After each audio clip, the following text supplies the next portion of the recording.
Artificial intelligence, ChatGPT, Zillow, Redfin, the integration of the two. This is big news.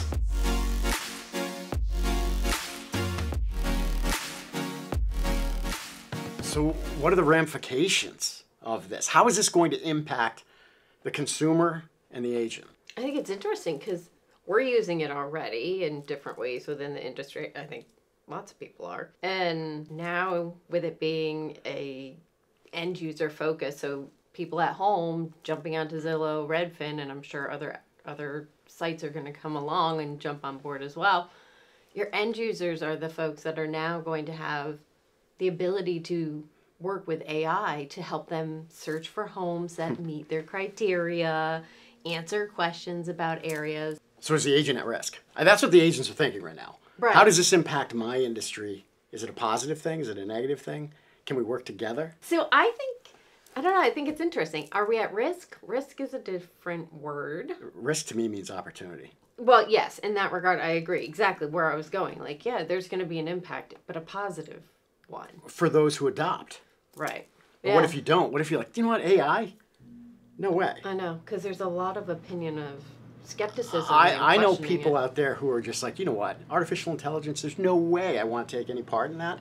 It's taking away the creativity that's out there. But my gosh, let's say I'm a buyer and I have a very specific type of property that I'm looking for. It's tied to all the properties that Zillow has, and Zillow's a broker, by the way. So it's not as though you can gain access to everything. Mm-hmm. The internal notes, the agent notes, everything else, and search for words. Exactly. What if I'm looking, show me all the foreclosures in the marketplace. Boom, they're there. Right. That's why I don't know that it's going to take away the creativity. I think it's going to expand upon it, because you're talking machine learning. This thing is constantly learning at a rate with access to information that is just, from a human perspective, a lot, slower and harder to come across, if ever we're able to access that much information. But now you can type something in and you've got immediate results. So I think it actually expands upon creativity, but then we've got to monitor from an agent broker perspective, how do we complement that?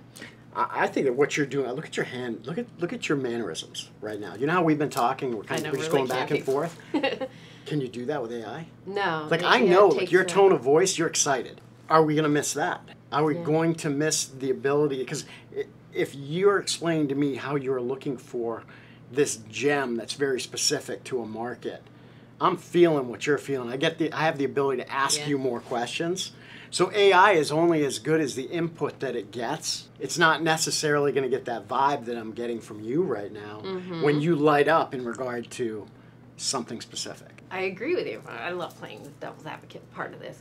If you think of the other side of it, though, all of us, but certainly our younger generations, are much more tech savvy. They're used to operating in that way. So they're very used to having technology-based relationships and communications versus like older people like us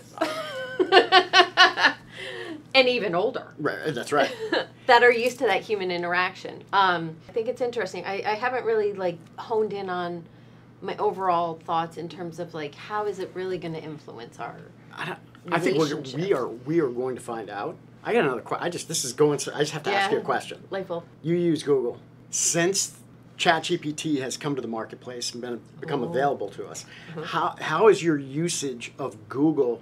Are you using it just as much, or are you using it less? So I have begun using it a little less. Where I have been impacted is more so when I'm fact finding. I can't get that out of AI at the moment. So 90% of my activity in Google is gone.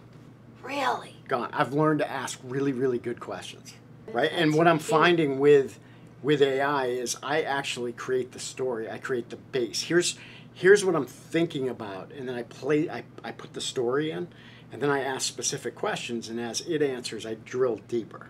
So with Google, I'm asking a question or looking for something, and I have to go past the ads. Yeah. I have to figure out what's relevant. Yes. So in ChatGPT, I can just ask which sites are relevant. Unfortunately, it only goes back to September of 21, right? But it is, to me, this is a whole new resource that's freeing up my time. Yeah. Right? Yeah, you're definitely more savvy at using it than I think, I well, have been. I won't even tell you some of the things that I'm using it for, because probably we're not supposed to as realtors, but I'm questioning a lot of the things I've been taught in the past, and I'm going to AI and I'm asking it. And not only am I asking, I want proof. I want it to be backed up by something, whether it's Harvard Law Review, whatever.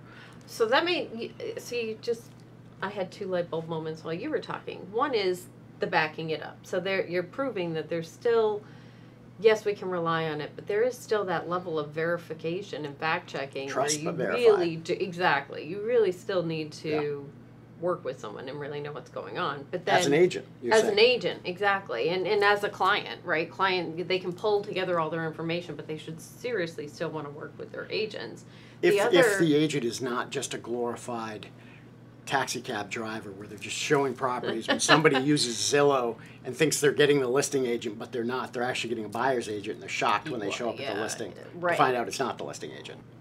You and I use it differently. Yes. So that is still evidence in that, because it is user specific, there's still going to be a need for the agents and brokers to be involved in transactions. Sure. It'll, I think, in some ways make it very unique and could introduce challenges where someone, a potential person looking to buy or sell is collecting information through AI, thinking they've got a plan and approach, engage with an agent, and then they're off, getting different information. And an agent might be put in a position where they have to kind of explain and defend against the AI data. It's probably going to create a new breed collected. of agent. That's what I'm thinking. Yeah, exactly. Right? So before now, you're going to see, I'm AI certified. Give me a break. Somebody's out there making money off of certification. But it's like there are going to, if you are going to make it in this industry, I believe AI is absolutely critical to that. So AI, I think, for the real estate industry, for somebody who's really entrenched and wants to add value to their clients, and that's their ultimate goal, AI is your best friend. Yeah. To your earlier point about different types of agents, for those that aren't looking to give that level of expertise and advisement, they're gonna struggle. They're gonna struggle. Yeah, I agree. Interesting topic. I appreciate it. Thank you for asking it. Yeah, thank you for your perspective. I'm sure we'll talk about it again. Absolutely.